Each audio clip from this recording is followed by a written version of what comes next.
RS brothers లో ఆషాఢం KG sale మళ్ళీ మొదలైంది. మరెన్నో క్రేజీ ఆఫర్స్ ఖైదీ చేయండి ఆర్ఎస్ బ్రదర్స్.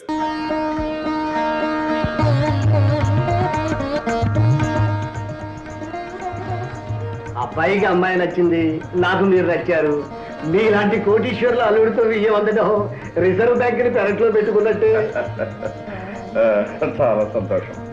ఇకపోతే మీరు వారు లాంఛనాలు అవి ఒక్కసారి మాట్లాడేసుకుంటే. తమరు ఎలాగంటే అలాగే బాబు. ఏమయ్య శేఖర్, నా చెల్లాయి ఆనందంగా ఉండటం కోసం ఏ లోపం రాకుండా అన్ని సవ్యంగా జరిగింది. ఇంకేం రమణయ్య గారు, మీకు ఏం కావాలో ధైర్యంగా అడిగేయండి. చిత్తం మార్కండేయుడికి పరమేశ్వరుడు వరాలనా వినిపిస్తుంది తమ మాట, కనిపిస్తుంది తమ అభయహస్తం. అర్థం వేసుకుంటారు అనగా 50,000. బాబు, మా తాహతకి ఊహించనైనా ఊహించని విషయం. తమరేదో పరిహాసానికి అంటున్నారు కానీ వారి లాంటి వారు తమ పక్కనుండగా. పోనీ కాస్త ఆలోచించి ఇంకొక మాట చెప్పండి. చిత్తం తమరు అలా చెయ్యి నిలబడితే నేను మాత్రం ఏమంటానండి, 40,000 చేసుకోండి. బాబు, మమ్మల్ని మా స్థాయిని కాస్త చూడండి. అయ్యో రామా, మిమ్మల్ని కాదండి మహానుభావ, వారిని చూసి. పెద్ద ఆయన అంతగా అడుగుతున్నాడు, ఇంకొక మాట చెప్పండి. ఆఖరి మాట 30,000 చేసుకోండి. 30? సరే, ఇక మీరెవరో మాట్లాడుతూ నేను చెప్తాను. 25,000 చేసుకోండి. ఆ పై విషయాలన్నీ నేను చూస్తాను. ఆ నమ్మకం నాకు ఎప్పుడు ఉందండి. చూడండి బాబు, నేను కూడా కొన్ని పద్ధతులు ఉన్న మనిషిని, మాటకు ప్రాణం ఇచ్చేవాడిని. పోతే బాబు, ముహూర్తానికి ముందే డబ్బు నా చేతికి అందా. అలాగేలేండి, డబ్బు చేతిలో పడిన తర్వాతే తాడిపట్టు కట్టిద్దరు కానీ మంచి రోజు చూసి ముహూర్తం పెట్టుకున్నాం. అలా అన్నారు, దివ్యంగా ఉంది. అలాగే.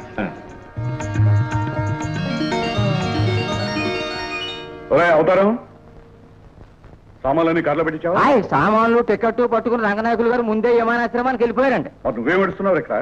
అమతం ఉండాలి కదండి. నాతో పాటు పంపిస్తావు? అయ్యి బాబో, ఇల్లు మేనేజింగ్ చేసుకోవాలండి. Correct correct.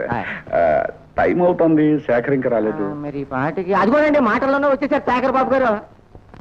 ఏమిటండి అర్జెంట్గా రమ్మని టెలిఫోన్ చేశారు? అవును బాబు, అనుకోకుండా బొంబాయి వెళ్ళవలసి వచ్చింది. కానీ జ్యోతి పెళ్లికి మాత్రం తప్పకుండా వస్తాను. బాబు, నువ్వు నాకు మాట ఇవ్వాలి. ఏంటండి? నీ చెల్లెలు పెళ్లి బాగా ఘనంగా జరిపించాలి. నువ్వేమీ సందేహించొద్దు. నా ఆస్తి, నా సర్వస్వం నీది. ఏమీ మొహమాట పడకుండా నీకు కావలసినంత డబ్బు తీసుకుని ఖర్చు పెట్టు. చాలా థ్యాంక్స్ అండి. అవసరమైతే అలాగే చేస్తాను. పెళ్లికి అవసరం కాకుండా ఎందుకుంటుంది బాబు. నా కోరిక ప్రకారం చేస్తేనే నాకు ఆనందంగా ఉంటుంది. సరేనా? గుడ్ గుడ్, వస్తాను. ఏంటి సార్, పెద్దలు కష్టపడి కట్టించిన ఇల్లు తాకట్టు పెడుతున్నారు? శుభకార్యం జరిపించడానికే పెడుతున్నాను. మా చెల్లాయి పెళ్లి. అచ్చా అచ్చా, ఇంతకీ ఎంత కావాలి సాబ్? కనీసం 30,000 కావాల్సి వస్తుంది. మాకున్న ఆస్తి ఆ ఇల్లు. ఈ పత్రాలు దానికి సంబంధించినవి. వీటిని దగ్గర పెట్టుకుని డబ్బు ఇవ్వండి. మీపై మాకు నమ్మకం ఉంది సాబ్. థ్యాంక్స్. 30,000. జాగ్రత్త జాగ్రత్త. చాలా థ్యాంక్స్. అదేమిట్రా అబ్బాయి, ఇంత పెద్ద శుభకార్యం ముందర పెట్టుకుని నువ్వు దగ్గర లేకుండా ఉంటే ఎలా? ఇప్పుడు మాత్రం ఏమైంది తాతయ్య, ఏర్పాట్లన్నీ చేసే వెళ్తున్నానుగా. కాకపోతే మామగారు అర్జెంటుగా రమ్మని ట్రంకాలు చేశారు. వెళ్ళక తప్పదు మరి. ఓ అబ్బా, చెల్లెమ్మ గారు అలిగినట్టున్నారే. ఏమ్మా, ఈ అన్నయ్య లేకుండా ఈ చెల్లెలి పెళ్లి జరుగుతుందా? అవును, నేను బాంబే నుంచి వచ్చేటప్పుడు నీకోసం ఏం తీసుకురావాలి? అక్కడ మంచి మంచి ముత్యాలు దొరుకుతాయట. ముత్యాలు ఓకే. రకరకాల డిజైన్స్ లో గాజులు దొరుకుతాయట. గాజులు ఓకే. అక్కడ మహాలక్ష్మి గుడి ఉందట. అమ్మవారికి పూజ చేయించి ప్రసాదం కుంకుమ తెచ్చిపెట్టన్నయ్యా. అలాగేనమ్మా. నా చెల్లాయి సౌభాగ్యాన్ని 10 కాలాల పాటు చల్లగా కాపాడమని ఆ దేవికి పూజ చేయించి ప్రసాదం తెచ్చిపెడతాను. ఓకే తాతయ్య, ప్రస్తుతానికి 5,000 ఖర్చులు కొంచుకోండి. కట్టం డబ్బు రెడీ చేసి ఇంట్లో ఉంచాను. మీరేం కంగారు పడద్దు, అంతా సవ్యంగానే జరుగుతుంది. అమ్మా, నా టైం వస్తాను. పద బాబు. Mr. Purushottam Rao garu, we will definitely achieve what we want. Really, Japanese collaboration is very fortunate for us. రావా, meet my son in law mister Shekhar. వారు Padma steel industries proprietor mister Somashekhar. Hello. వీరు Chandra iron industries managing director mister Rao. Hello. వారు Jackson and Paul, technical adviser. Bye bye, మేమందరం కలిసి నీ పేరున ఒక కొత్త ఇండస్ట్రీ ప్రారంభిస్తున్నాం. నా పేరట? అవును బాబు, నువ్వు మామకు తగ్గ అల్లుడు అనిపించుకోవాలి. నేనెవరూ చిన్న చూపు చూడడానికి లేదు. అందుకే ఈ కంపెనీ ప్రారంభిస్తున్నాను. వద్యం వస్తుంది, అగ్రిమెంట్స్ మీద సంతకాలు పెట్టండి.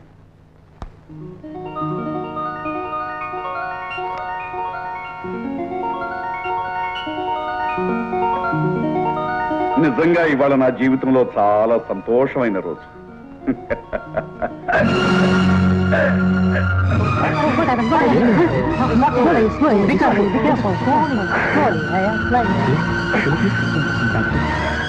Hello, Dr. Joseph. I am speaking for Fun and Sam.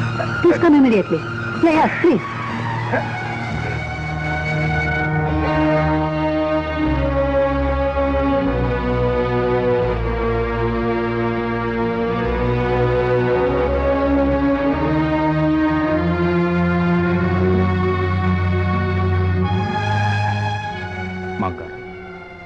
సంచిని పిలిపించమంటారా? ఎందుకు బాబు, ఇప్పుడు నాకేమైందని? ఏదో అంత ఆనందాన్ని ఈ గుండె భరించలేకపోయింది. అయినా పక్కన ఉన్నావుగా, పెళ్లికి ముందు అనవసరంగా అందరినీ కంగారు పెట్టద్దు.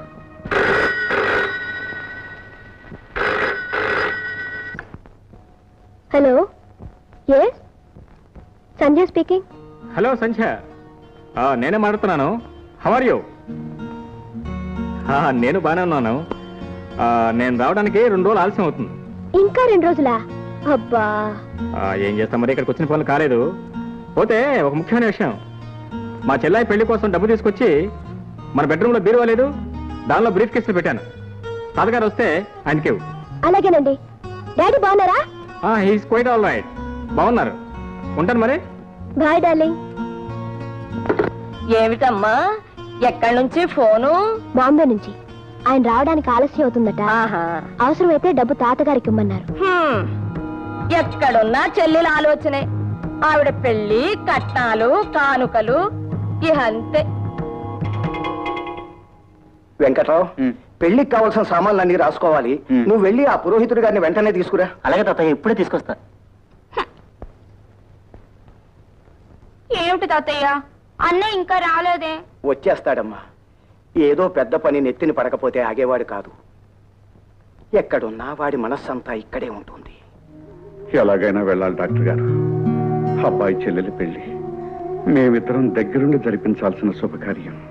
నోను, మీరు ఇప్పుడు ప్రయాణం చేయటం మంచిది కాదు. ఇంకా కొంతకాలం పాటు రెస్ట్ తీసుకోవాలండి. ప్రాణొకటి తెలిస్తే దైవం వేరొకటి తెలుస్తాడు. పోనీ నువ్వైనా వెళ్ళి బాబు. ఈ పరిస్థితిలో మిమ్మల్ని వదిలిపెట్టి? నాకేం పర్వాలేదని డాక్టర్ గారు చెప్తున్నారుగా. నువ్వు వెళ్ళి ఈ శుభకార్యం జరిపించు. కాదనకు బాబు, వెంటనే వెళ్ళు.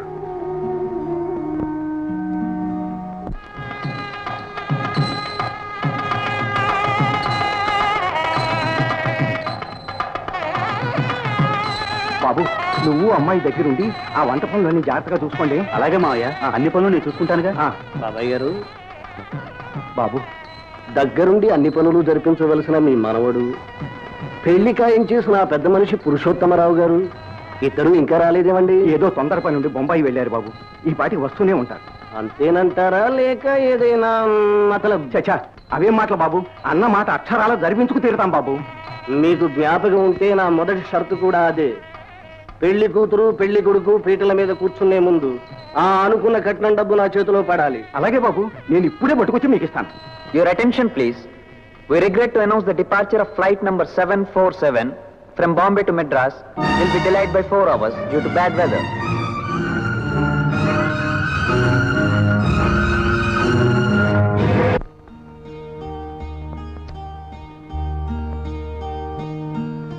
ఇదేమిటి అత్తయ్య, ఆయన ఇంకా రాలేదు. పెళ్లి కనీసం నేనైనా వెళ్తే బాగుంటుందేమో. నీకెందుకమ్మా తొందర? వాళ్ళకి కావలసిన వాడు, పెళ్లికి రావాల్సిన వాడు మీ ఆయన. ఆయనతో వెళితేనే నీకు గౌరవం, మర్యాదను. అమ్మా రండి, పనులన్నీ అయిపోయాయా?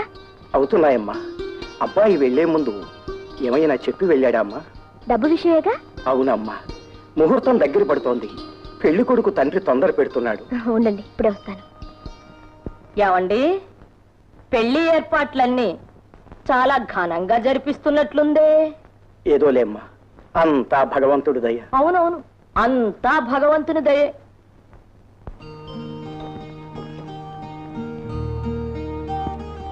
ఇదిగోండి.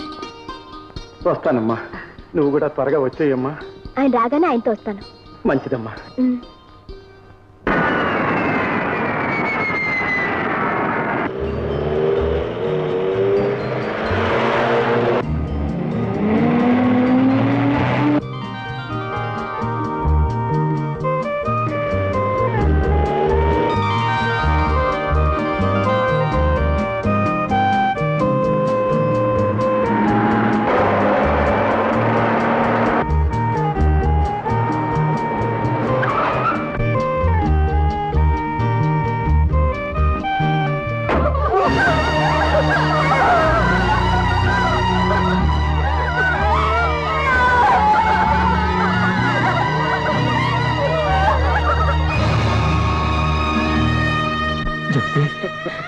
అబ్బా జ్యోతి, ఏమిటమ్మా ఈ కూర, ఏమిటమ్మా ఈ అన్యాయం? వచ్చావా బాబు? కాకపోతే కాస్త వేళ మించిపోయాక వచ్చావు. పసుపు పారాణితో నీ చెల్లెలు పెళ్లి కూతురయింది బాబు. అన్న రాక కోసం కళ్ళల్లో ఒత్తులు వేసుకుని ఎదురు చూసింది. కానీ ఓ ఇల్లాలయ్యే అదృష్టం లేకుండానే తొందరపడి వెళ్ళిపోయింది. బాబు, చెల్లెల్ని దీవించి అక్షంతలు వేయడానికి వస్తావనుకున్నాను, కానీ మట్టిలో కలిపేయడానికి వచ్చావా బాబు? ఏం జరిగింది తాతయ్య? నా చిట్టి చెల్లెలు ఎందుకు ఇలా అన్యాయం అయిపోయింది తాతయ్య చెప్పు. డబ్బు బాబు, డబ్బు నా తల్లిని బలి తీసుకుంది. అన్న మాట ప్రకారం కట్నం డబ్బు కోసం నీ ఇంటికి వెళ్ళాను. నీ భార్య ఇచ్చిన పెట్టి తెచ్చి పెళ్లి కుమారుడు తండ్రికి ఇచ్చాను.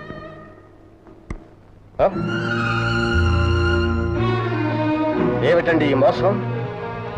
కట్నం ఇస్తానని ఆఖరి క్షణంలో ఈ చిత్తు కాగితాలు నా చేతిలో పెడతారా? చిత్తు కాగితాలా? చూడండి, ఇదిగో ఈ కాగితాలే చిత్తు కాగితాలు. చూడండి బాబు, చూడండి. ఈ పెద్ద మనిషి చేసిన పని పెట్టి తెలిసి చూసుకోకపోతే పెళ్లి జరిపించేయాలనేగా మీ ఎత్తు. భగవంతుడు సాక్షిగా ఈ పొరపాటు ఎలా జరిగిందో అంతుపట్టడం లేదు బాబు. ఎందుకండి ఇంకా ఈ పొత్తెత్తు కవర్లు? ఆ రోజు కట్నం తనే ఇస్తానని సైకిల్ చేశాడే పెద్ద మనిషి పురుషోత్తమరావు గారు మాయమయ్యారు. దగ్గరుండి పెళ్లి పనులన్నీ జరిపించవలసిన అన్నగారు అయిపు లేరు. ఇంకా మీకు అర్థం కావడం లేదని నన్ను అనుకోమంటారు. నా మాట వినండి బాబు, ఇది తెలిసి చేసిన మోసం కాదు. తెలిసి చేసినా తెలియక చేసినా చేసింది మోసం. నేను ఆల్రెడీ చెప్పాను, డబ్బు నా చేతిలో పడింది ఈ పెళ్లి జరగదని. ఇంకా చూస్తారేరా? లేపేటం నుంచి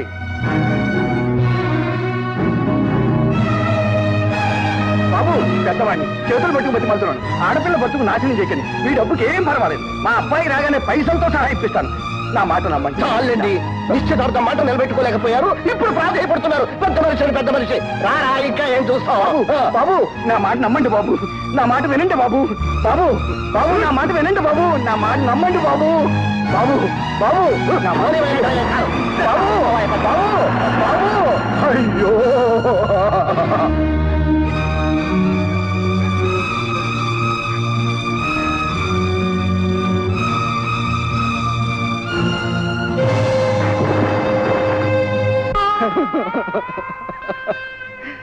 తన 100 ఏళ్ల జీవితం నవ్వుల పాలైందని తను గంగ పాలైంది బాబు. ఎంత పని చేసావు తల్లి, ఎంత పని చేసావమ్మా. కేవలం డబ్బు నీ జీవితాన్ని బలిగోరిందా తల్లి, బలిగోరిందా?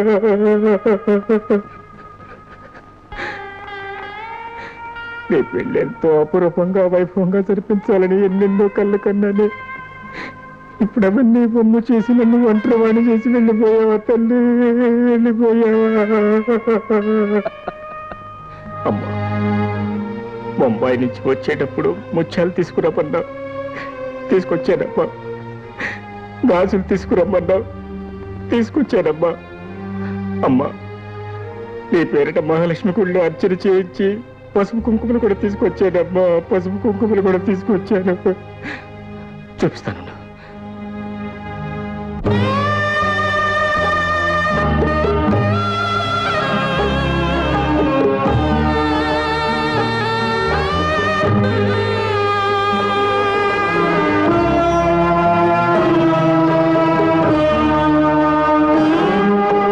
అంతులేని అనురాగం అందగా,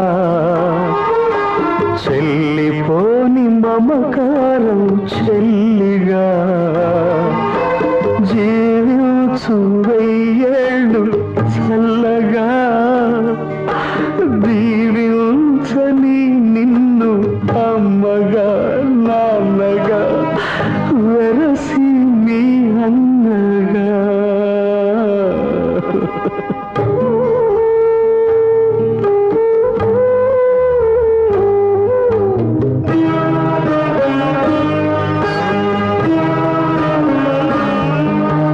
పుట్టినింత ప్రేమతో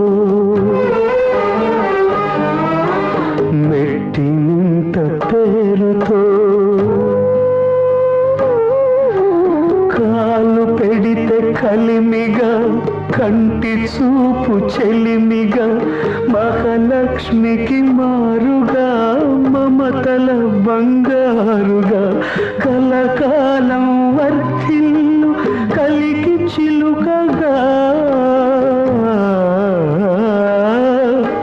కలకాలం వర్ధిల్లు కలికి చిలుకగా అన్న ఆశీస్సులే నీకు చిరాయుషుగా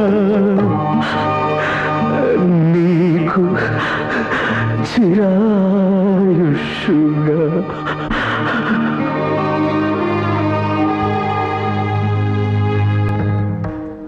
10, 20, 30,000. అమ్మా అమ్మా అమ్మా నేను 2 రవ్వల నెక్లెస్లు చేయించుకుంటానమ్మా. నీకు కాకపోతే ఎవరికే పిచ్చి తల్లి. ఈ వ్యవహారం అంతా సొద్దుమడిగాక నీకు కావలసిన ఎన్ని చేయించుకుంటూ దాన్ని త్వరగా దాచే. చెప్పు, ఎందుకు ఈ పని చేశావు? నా చెల్లెలు నీకేం ద్రోహం చేసినా నీ పని చేశావు. ఎందుకు దాని బ్రతుకు బుగ్గిపాలు చేశావు? చెప్పు. అంటే దీనికి అంతటికీ కారణం నేనేనంటారా? నువ్వే నువ్వే నువ్వే ముమ్మాటికి నువ్వే. మొదటి నుంచి నా చెల్లెలంటే నీకు అసూయ ద్వేషం. అందుకే ఆ రోజు దొంగతనం అంటకంటే దాన్ని ఇంట్లోంచి బయటికి తరిమేశావు. ఇవాళ ఈ లోకం నుంచి సాగనెప్పావు. నోటుకొచ్చినట్లు మాట్లాడకండి. బీరోలోంచి పెట్టి మీరేమన్నారు ఇచ్చాను అంతే. ఇస్తే అందులో తెల్లకాయతలు ఎలా వచ్చాయి? నాకు తెలీదు. నీకు తెలియకుండా ఎవరికి పెట్టానంటావా? అదే తెలీదు. సంధ్య, నా చెల్లెల్ని తప్పిన పాపం నిన్ను జీవితాంతం వెంటాడుతూ. ఆపండి. అసలు మీ చెల్లెల్ని నాశనం చేయడం వల్ల నాకు వచ్చే లాభం ఏంటండి? నేను అలాంటి పని చేస్తానని ఎవరైనా చెప్పినా మీరైనా నమ్మారండి. నేనంటే మీకు అంత నీచమైన అభిప్రాయం ఉందన్నమాట.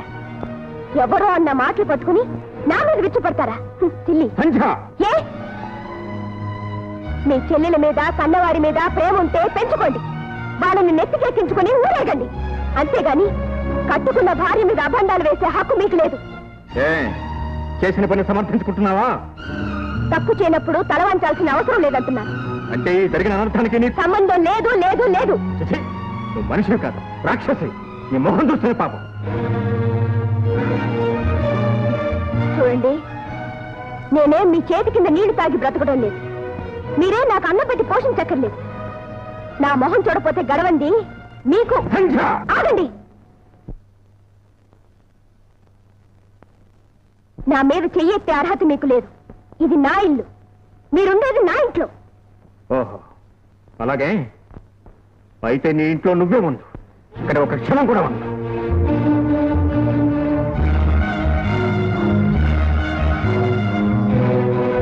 ఆగండి.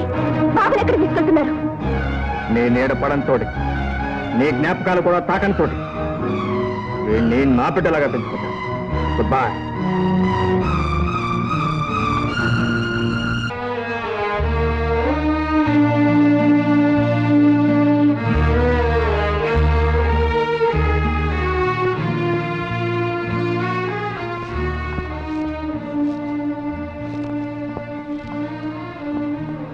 బాబు,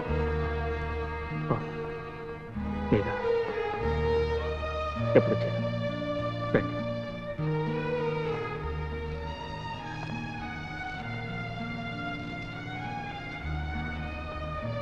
అంతా విన్నాను బాబు. జరగకూడదంతా జరిగిపోయింది. ఇలాంటప్పుడు నీకు ఏం చెప్పాలో ఎలా ఓదార్చాలో తెలియటం లేదు.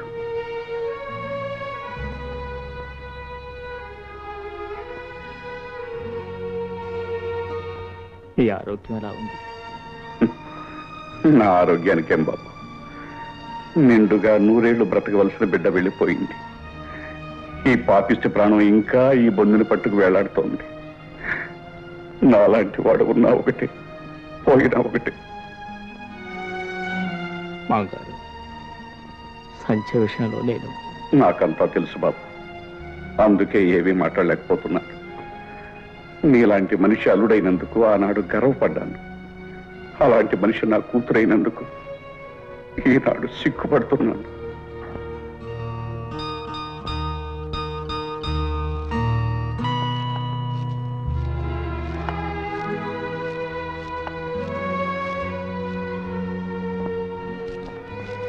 డాడీ, బాబుని చూసారా? బాగున్నాడా? ఇప్పటికి బాగానే ఉన్నాడమ్మా. నీ మూర్ఖత్వం వాడికి అర్థం కావటానికి ఇంకా టైం పడుతుంది. వాడు చెయ్యని నేరానికి వాడికి తల్లి ప్రేమను దూరం చేసినందుకు ఇప్పుడు కాదమ్మా, పెద్ద అయ్యాక అప్పుడు వాడు నిన్ను క్షమించడు. ఓహో, అయితే చెప్పాల్సిన చాడీలన్నీ అల్లుడు గారు చెప్పే పంపారన్నమాట. ఆ కుసంస్కారమే అతనుకుంటే ఇల్లు విడిచి వెళ్ళేవాడు కదమ్మా. మంచివాడు గనకే నువ్వు అవమానించినా సహించాడు, తోలనాడినా భరించాడు.